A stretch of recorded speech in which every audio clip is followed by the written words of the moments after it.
बच्चों, अब हम लोग पढ़ेंगे ईथर के भौतिक गुण। भौतिक गुण, ध्यान से एक एक चीज हम बोल रहे हैं और समझिएगा कि जितने भी लोअर मेंबर्स होते हैं, लोअर मेंबर यानी निम्न सदस्य यानी छोटे सदस्य, कम अणुभार वाले सदस्य, आप समझ गए।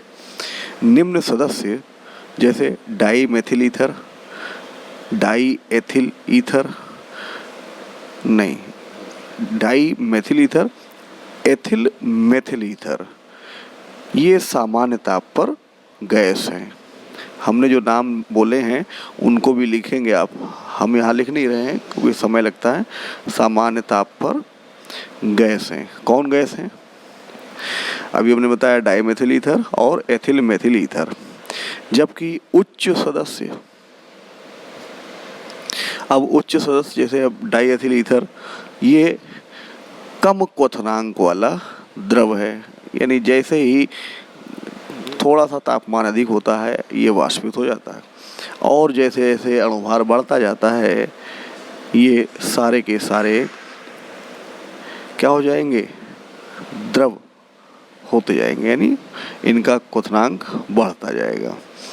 तो अन्य जितने भी सदस्य हैं वो हैं रंगहीन और विशेष सुगंध, यानी विशेष गंध, विशेष ईथरी गंध होती है इनकी, बहुत ही अच्छी गंध है।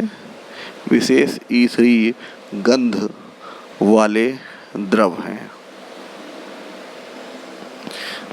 हो गया। अब दूसरा पॉइंट हम यहाँ लिख लेते हैं, क्वथनांक। भौतिक गुण में क्वथनांक कैसे समझाएं? तो ईथरों के क्वथनांक समावयवी एल्कोहलों से कम होते हैं। ठीक है। किसके क्वथनांक? Boiling point of ethers. समावयवी एल्कोहलों के क्वथनांक से कम होते हैं। क्यों कम होते हैं? क्योंकि एल्कोहलों में H बंध, हाइड्रोजन बंध उपस्थित होता है, जबकि ईथर में नहीं। ठीक है। तो रीजन क्या है? Due to absence of H bond. Clear हो गया। तो ईथरों के क्वथनांक एल्कोहलों के क्वथनांक से कम होते हैं क्योंकि ईथर में H बंध नहीं होता, जबकि एल्कोहल में हाइड्रोजन बंध होता है। ठीक है। लेकिन ईथरों के क्वथनांक समावयवी यानी समान अणुभार वाले एल्केनों से अधिक होते हैं। ठीक। किससे अधिक होते हैं? वो इसलिए अधिक होते हैं क्योंकि यहाँ ईथर में जो ऑक्सीजन है वो ध्रुवीय ऑक्सीजन होती है। ठीक। और ध्रुवीय होने के कारण ईथर के अणु आपस में संगठित होने लगते हैं, पास पास आ जाते हैं। इसी कारण इसका क्वथनांक एल्केन के क्वथनांक से कम होता है, जबकि एल्केन साधारण हाइड्रोकार्बन है, यहाँ ध्रुवीयता उत्पन्न नहीं होती। अब अगला पॉइंट हम लेते हैं, विलेयता, सॉल्युबिलिटी।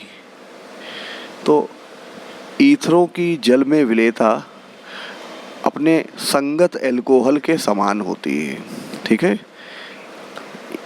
ईथरों की जल में विलेयता किसके समान है?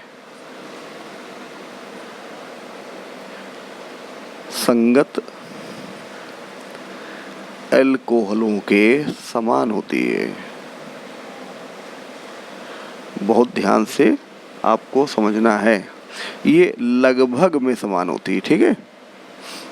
जैसे डाईएथिल ईथर और अगर हम नॉर्मल ब्यूटिल अल्कोहल लें, इनकी जल में विलेयता एक जैसी है, क्योंकि ईथर और जल के मध्य उसी प्रकार से H बंध बन जाता है जिस प्रकार से एल्कोहल जल के साथ H बंध बनाते हैं।